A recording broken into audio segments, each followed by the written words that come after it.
Uh, Welcome to whatever we call this kind of space, which for the moment is serving as the introductory space to our fall open house for the MIT Department of Architecture.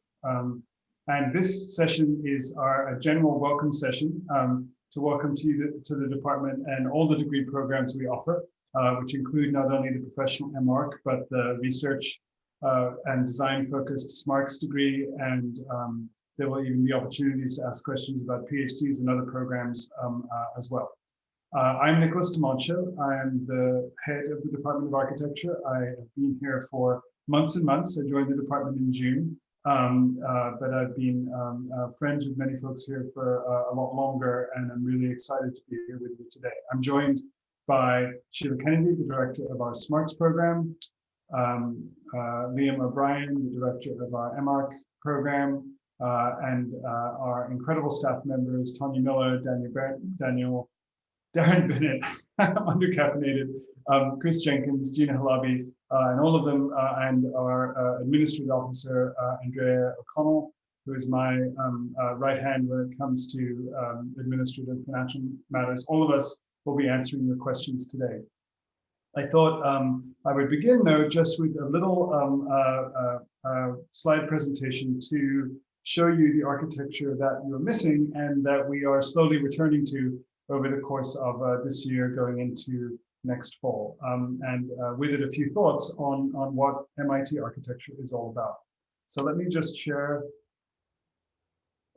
my screen and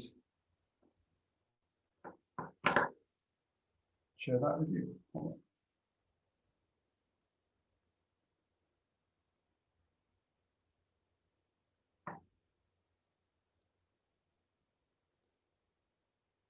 All right, you should see a slide that says MIT Architecture Digital Open House. Thumbs up if you do. Okay. So this is designed to show you the architecture of MIT, but the architecture of MIT is also, I find, a really valuable way to think about what MIT architecture is all about. Certainly from the street, and this is our usual entrance on Massachusetts Avenue. You can even see the Department of Architecture there on the left-hand side of the image. The architecture is imposing and classical and seemingly unchanging.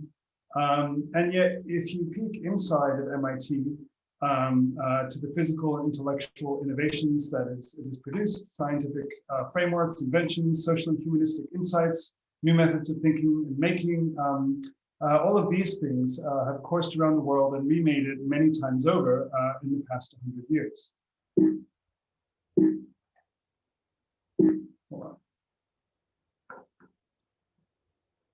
So what I like to think about, my favorite external piece of MIT architecture, which has this, evokes this kind of balance between speed and heaviness, or lightness or gravity, is to me beautifully captured in the culture of hacking MIT's architecture, which is the periodic illicit adornment of domes and towers with fire engines, Daleks, lunar landers, subway cars, Star Wars droids, and all the rest. And while superficially vandalizing the institute, they actually also serve as the best external representation of its essential, improbable, strange identity between this kind of heavy institutional identity and the lightness and imagination and lack of hideboundness that the inside of MIT often represents. MIT architecture really is representative of this balance. Most of MIT is given over to labs and shops in which things are measured and charted and optimized. And the Department of Architecture draws inspiration and collaboration from all the surroundings in MIT.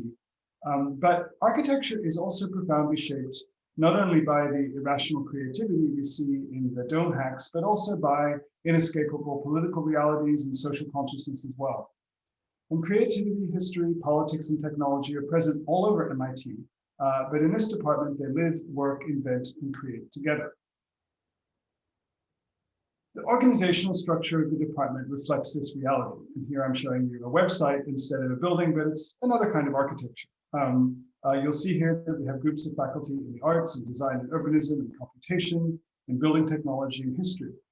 All these faculties on their own, groups of faculty are on their own amongst the very best in the world, and they organize themselves into these discipline groups to serve groups of advanced students, for example, in the SMARTS and PhD degrees. Our undergraduate and MArch degrees connect these groups and work across them as our faculty work together to model architecture's own integration of diverse modes of thinking and making. Today, in particular, we're turning these tools to the contradictions inherent in MIT's own architecture as well. The Institute's foundation and historic leadership are closely linked to the slave economy, and one of its most public buildings, at least until a current discussion on renaming is concluded, memorializes Francis Walker, former MIT president and the architect of the American Indian Reservation System. In this context, and particularly in the last year, we've committed ourselves to building an anti-racist and inclusive institution in our hiring and admissions processes, in our teaching, in financial aid, and in the community we create in our classrooms, labs, and studios. This commitment is particularly essential in our larger planetary context as well, particularly in the context of a climate crisis that, just like our current pandemic, spreads its effects unevenly and unjustly across cities and communities, and in which architecture plays an instrumental role. Architectural Tour continues as MIT reckons with its own history and the challenge of creating a more inclusive and sustainable future. This department is imagining a new physical architecture of its own. Working with colleagues across the School of Architecture and Planning, as well as architects Lears Weinzappel and Diller Scofidio and Renfro, we are reimagining the former Metropolitan Storage Warehouse just across the street from our current home as a design hub for all of MIT with architecture at the center. With community-focused galleries and adjacent and interconnected spaces for research and teaching, this new architecture for the department will frame our most essential contemporary mission, which is connecting design, research, and creativity to diverse communities and to the urgent issues of our own time. In 1868, MIT architecture was the very first program of its kind in the United States, introducing the studio-based system of learning to this continent. For this reason in particular, we have a special responsibility to the future. Defined by the intersection of design and research, our MArch program and our SMARTS degrees serve as a laboratory for the innovation and scholarship that happens within the department, while also serving as a laboratory for the future of architectural education itself. In the last 6 months, especially, as we departed campus and begin to return in restrained and hybrid ways, we've learned how much we depend on this physical culture and the physical interactions and serendipitous overlaps of our usual pattern of working. By the time all of you enter the campus, we will have be midway through or even concluded our return to physical spaces, we think. But this experience has taught us everything we will need to describe to you, everything we need and everything we describe to you today about our department will also need to consistently be rethought in order for us to retain the one fixed quality that matters, which is the excellence of this experience of itself and the leadership of our department in the issues of our time. We do not yet know the answers to all of these questions, but we invite you here to ask them with us, beginning with your questions today. So with that, I'll leave it over to my colleagues, Sheila and Liam, to give a short, to say something briefly about the MArch and SMARTS programs in particular, and then we'll leave it over to questions here. And just a note about the structure of the day, we are talking here about all of our programs and the differences between them and things that connect them, like how our financial aid system works and the culture of the department as it intersects design and research more broadly. We'll break off into two specific sessions about the MArch and SMARTS degree at 10 a.m. And then there'll be other sessions, student-led sessions throughout the day for which you have the details as well. So with that, let's see, who's supposed to go first, Sheila or Liam? I think it's me, Nicholas. Okay, go for it. Great, thank you, Nicholas. I'm William O'Brien Jr. Liam is my nickname, which is the second half of William. Just a touch about myself before diving into the description of the MArch program. I have been part of the faculty here since 2009, so a bit over a decade, before which I was teaching at a few other schools around the country. I also am a practitioner I run two studios. One is called Woodger and is here in Cambridge, and the other is called Samara, where I'm the design director there, and that's usually out in San Francisco, but at this point, we're all kind of sprinkled all around the country. Um, I thought I would share some thoughts about the MARC program, really in two chunks. One is about our students and faculty, and then the other chunk is largely about our courses. And then threaded through those two chunks, I'm going to hopefully reveal a little bit about our distinct culture. And for those of you who want to dive deeper into our courses, I'm going to be opening up that a bit more in the second session, starting at around 10 o'clock. So our MARC program, as Nicholas mentioned, is our professional program. It's our largest program in the department, although we're still quite small as a program. Our typical cohort is around 25-ish incoming students, and that generally yields three studio sections.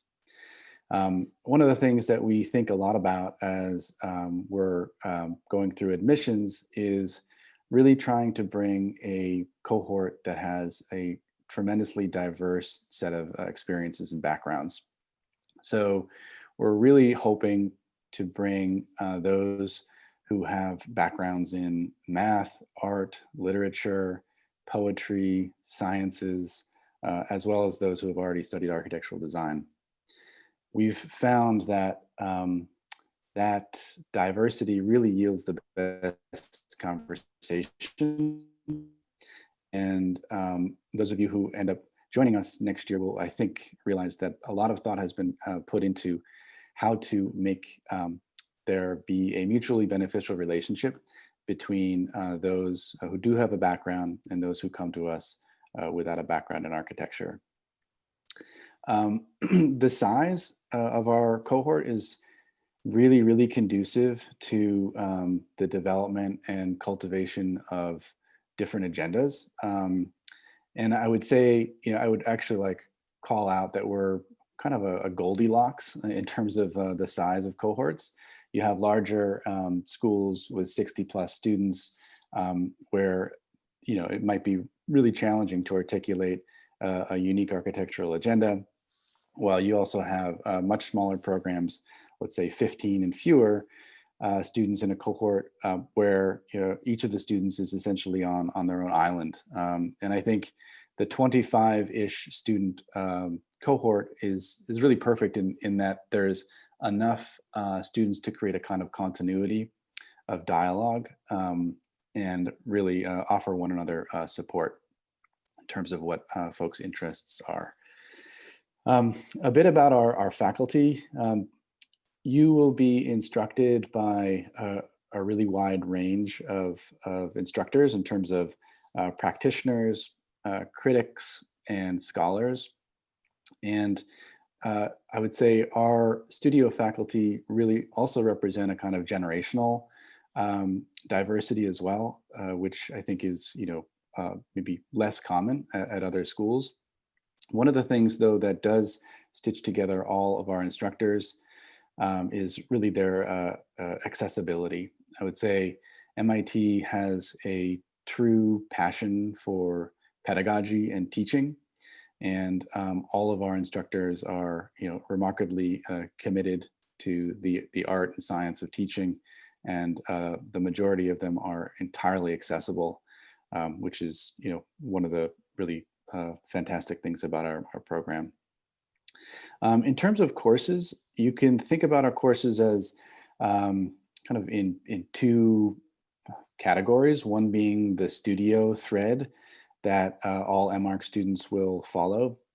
And then the other set of courses is really seminars and lectures that draw on our discipline groups, which I'll talk a lot more about in the second section later this morning. But in terms of the studio thread, there are really three zones within that thread. One is the core studios, the second is the research studios, and the last is your thesis. And just to speak a bit about each of those zones, the core studios are 3 semesters of studio education where you'll move from a focus on form and representation in the first semester to questions of, let's say, social, civic, political questions in the second semester. And then in the third semester of the core studio sequence, there'll be questions of, let's say, environmentalism, questions of infrastructure, structure, technical questions. And so that first 3 set of studios is really designed to kind of be a microcosm of all like issues and questions regarding architecture today. And because we are always trying to ask the question, what is foundational today? You'll see that the core studios are, the center of gravity to them is always shifting slightly in order to, on the one hand, acknowledge what is, continuous and sort of certain in our architectural education versus issues and themes that are of today. The second zone is the research studios, and we have, you'll take 3 of those, and those draw on both internal faculty as well as visiting faculty. And in those 3 studios, we're really trying to give students an opportunity to test out different value sets that they might be interested in and leaning toward as a way to articulate their own agenda. And then finally, the thesis is a semester, well, it's really 2 semesters where you're doing a pre-thesis in one semester and then a thesis proper in your fall semester. And that's designed to give you support for developing your own agenda in order to launch you into the profession or into an academic setting or into a kind of technical environment. You'll see that there's a huge range of formats and a really high degree of experimentation in theses here at MIT. Just a note about culture. If you haven't picked up on it already, we're a really tight-knit community, really small enough as a program and as a department where friendships really span programmatic boundaries. And there are tons of opportunities typically, and even now during this COVID era to link up with your colleagues in different programs. So maybe I'll pause there, and like I said, there'll be more to be discussed in the second section when we'll talk about the curriculum in depth and also the discipline groups in more depth as well. But for now, I'm going to hand the microphone over to Sheila Kennedy, who is the director of the SMARCS program. Thank you, Liam. Can everyone hear me okay? Good, thank you. I'm Sheila Kennedy. I'm very excited to be here. I'm a professor of architecture and a founder of the practice KVA MADX. And at MIT, my teaching, my design work and research really focuses on decarbonizing and decolonizing of the materials that we use to build. So through this work, I'm trying to kind of shift the material culture of architecture. I'd like to just very quickly talk about the SMARCS programs at MIT. We'll have a follow-up session just after this. And just tell you a few features of our SMARCS program that are distinctive and that you'll want to consider when you apply to MIT. As you may know, there are 6 SMARCS degree programs, and you'll meet my colleagues, many of my colleagues, who head these distinct programs in history, criticism, and theory. There's our SMARCS program in computation, our SMARCS ACPIA program, which is on the study of Islamic architecture and urbanism, our SMARCS program in building technology, and our SMARCS program in urbanism. So SMARCS is the oldest advanced degree program of research, that's housed within a Department of Architecture. And SMARCS students must hold a prior professional degree in their own chosen subject areas. And they come to MIT typically for a 2-year course, a very intense exploration of a research matter that engages them and that concerns them. And I think, today, one can really argue that rigorous research and creativity and experimentation that really characterize the culture of the SMARCS program have never been more important. Our programs really focus on creating new linkages between research and new modes of practice in these different subject areas.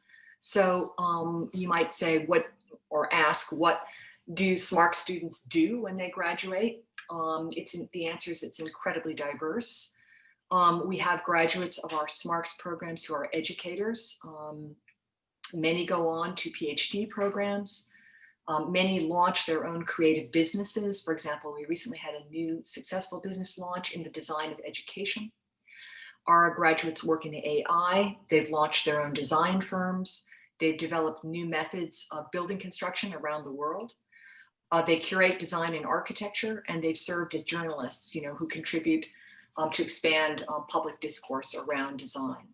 So they're diverse not only in their interests and their activities and the new forms of practice that they're engaging in when they graduate, but the student population is also geographically diverse, representing dozens of countries around the world. And I would say that this diversity is something that the SMARCS programs cultivate at MIT, simply because the best, most diverse set of minds are really needed to respond to the many difficult challenges of our time. So what's common to all of our SMARCS students is a desire to kind of ask critical questions of the status quo. They bring a kind of curiosity and passion and commitment to pursue an independent course of study in their graduate programs. Urbanism students take 2 urban design studios, but it's important to note that studio courses are not required. It's a very free curriculum that's designed by the student working with the program director and their academic advisor. Last, I'll just say that our students really value interdisciplinary dialogue, and the programs allow students to have sort of an extensive, prolonged conversation across disciplines with their peers. This happens naturally socially, even this fall on campus and remotely, and through a colloquium course that brings all SMARCS students together to discuss their research projects among their peers in the different SMARCS programs. I'll just conclude by saying, join us please in the SMARCS session. All SMARCS students are supported financially to some degree, and typically we're trying to improve that, and we really look forward to your questions and seeing you in the session. I'll end it there.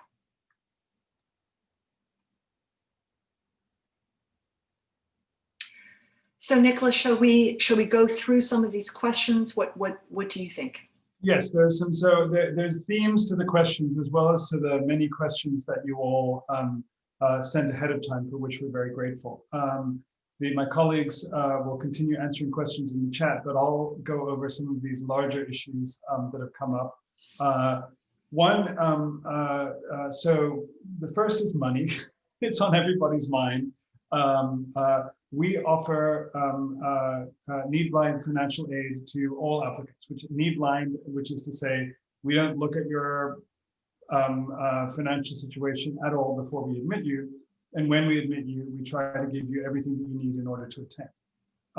So what that means is that we're working slowly in the department towards being able to offer 100% fellowship support to all applicants, but we're not there yet. Last year, for our admitted MArch and SMARCS degree recipients, we got to our highest percentage ever, which was 70% on average financial aid support. And of course, students coming from the United States are also eligible through MIT for subsidized federal loans as well on top of that. So we work to make sure that every single student that needs to be here or wants to be here can be here without money as an impediment. How we do that is changing a little bit this year. This is part of our larger push to make sure that we're awarding financial aid based on not just merit, but established financial need, and that we make it clear that this is a totally separate process from your admissions. So this year, this is the explanation, in fact, for something that some of you asked questions about, which is the delay in the opening up of our application form. We've said that that will be opened up by November 1st. It should actually be up by the end of this current week, but we've been retooling that application to separate out the financial component and the application component. So the application component will go live, and then when you finish your application, you will get a link to a financial aid questionnaire that we will look at only once you're admitted. Once you're admitted, we look at the financial aid questionnaire, and again, we try and make an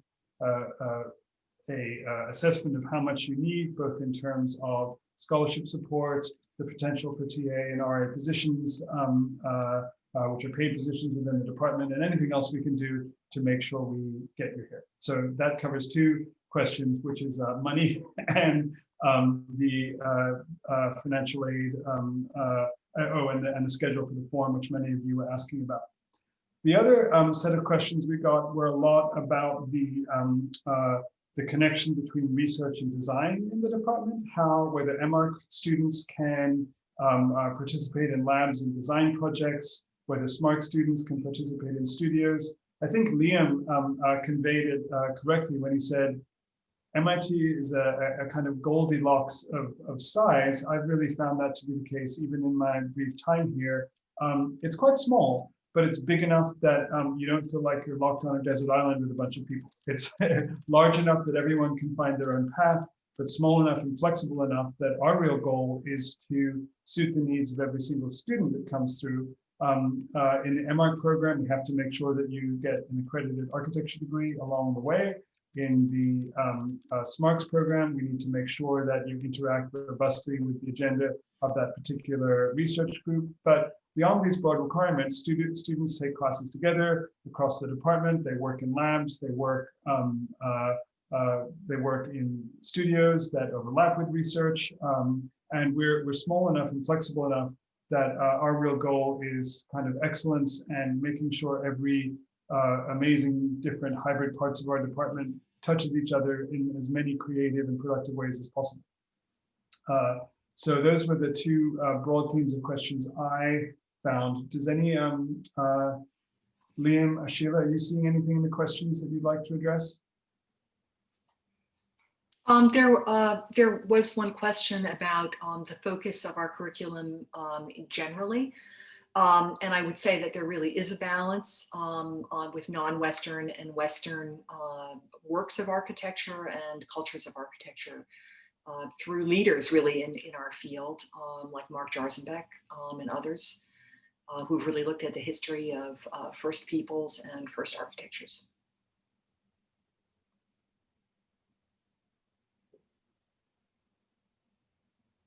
Let's see. There's some questions about the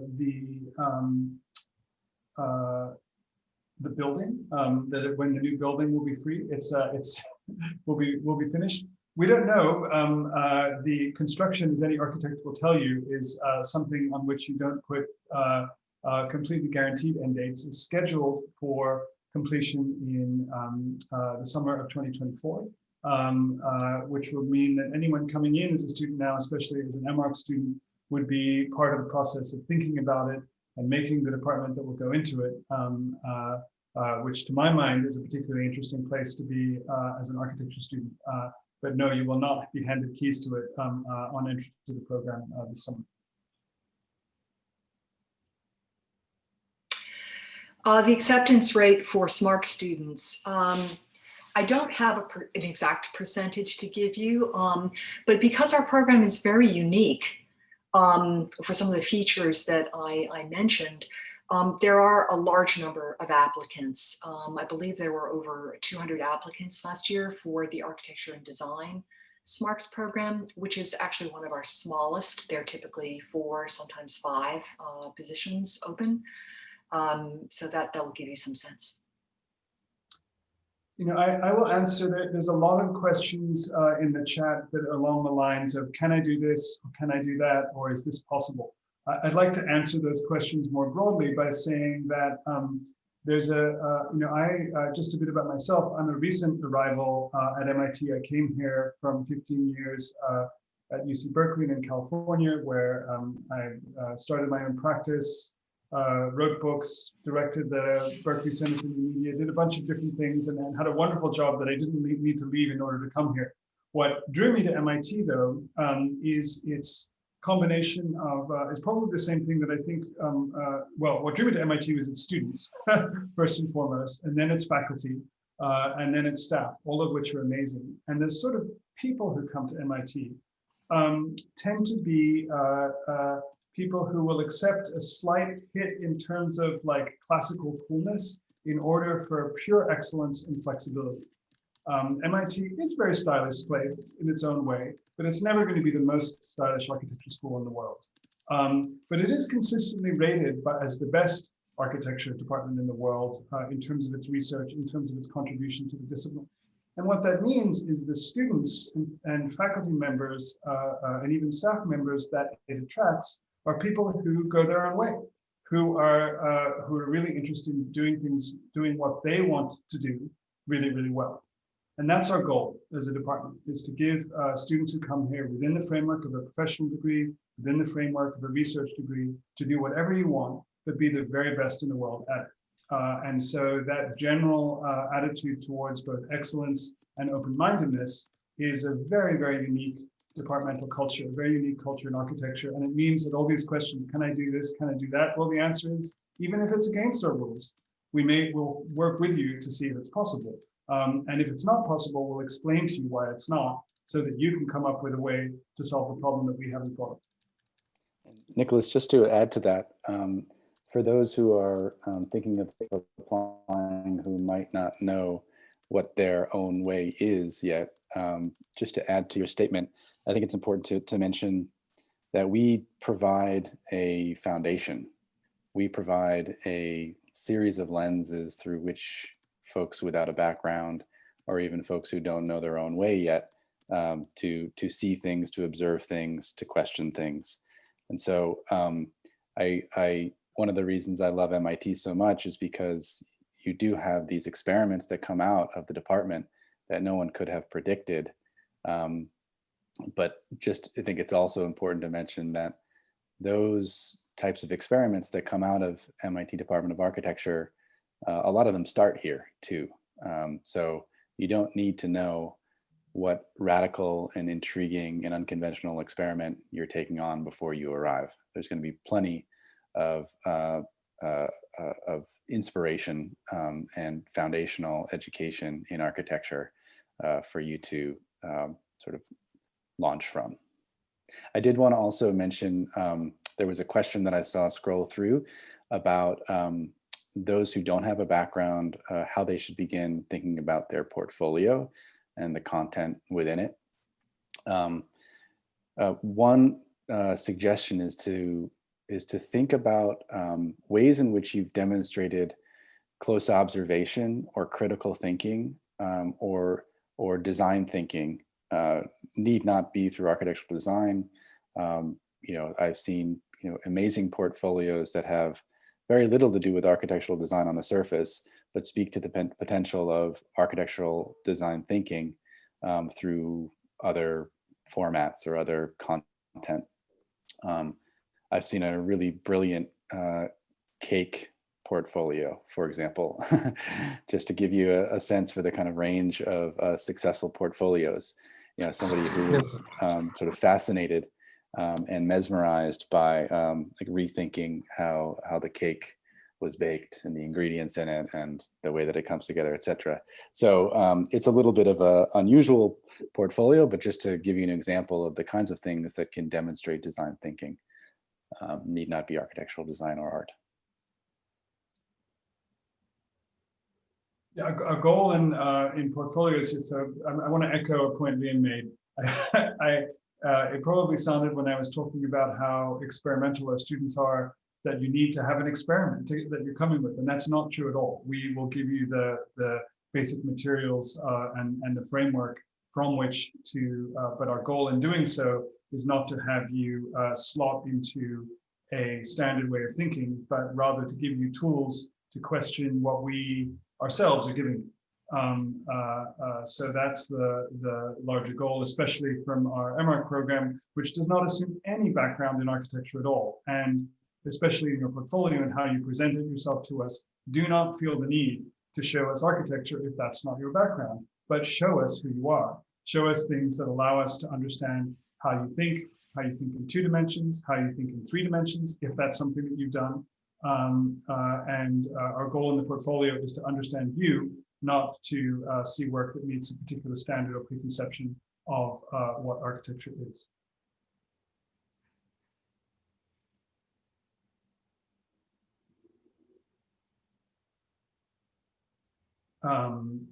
Let's see, I'm looking at,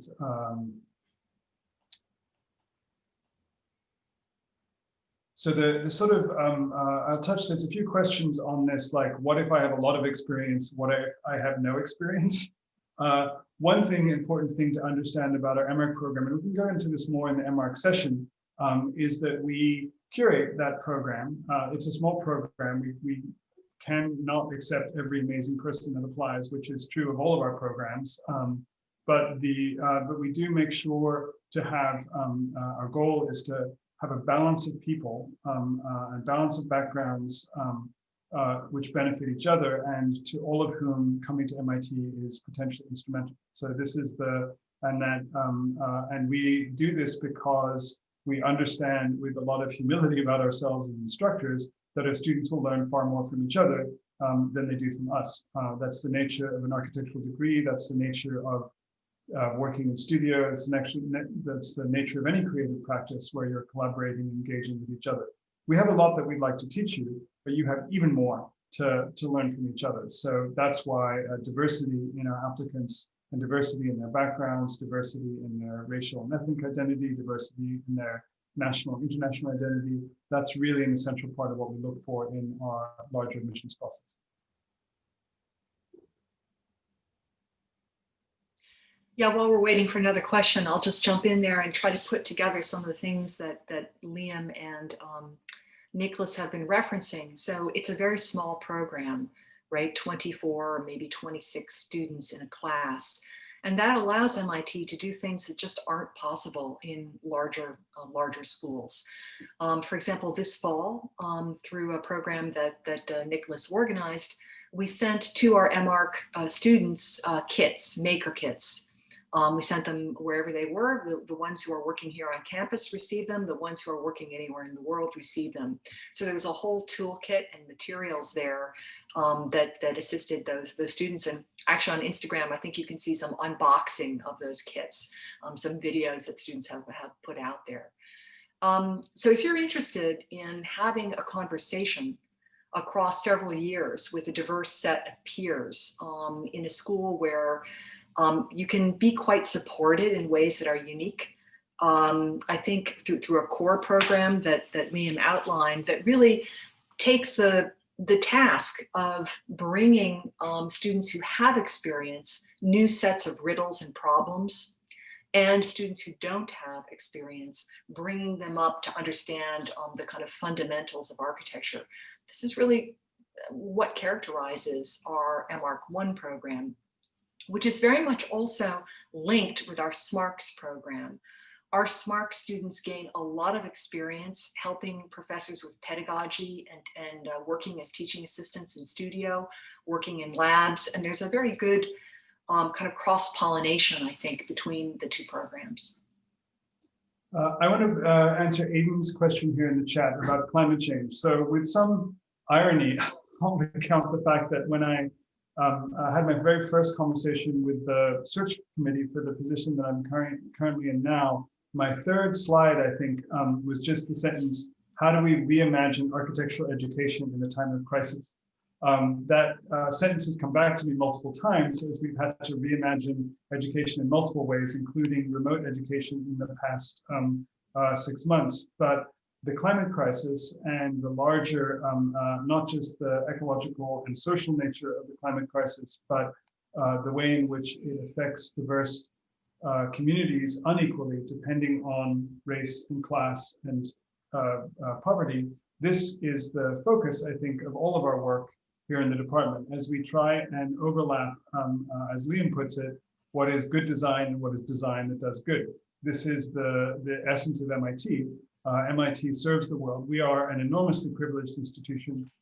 If you come here as a student, you will have not just the tuition support, but we actually spend about, not to get down to brass tacks, we actually spend about double your tuition on you as a student as you go through the MArch program. This is a very luxurious, very privileged environment. And that means we have a tremendous obligation to the world as a result to make sure that our work and the thinking that we do serves those who are less privileged, which is almost everyone except for us here at MIT. So the climate crisis is the crisis that encompasses the social and racial crisis in our country, which in turn is encompassed by the COVID-19 crisis that is going on at the moment. So as we come out of one of these and engage the others over the course of the next several years, we're dedicated to having fun, because without fun, there can be no creativity, and without creativity, there can be no real solutions to the challenges we face. But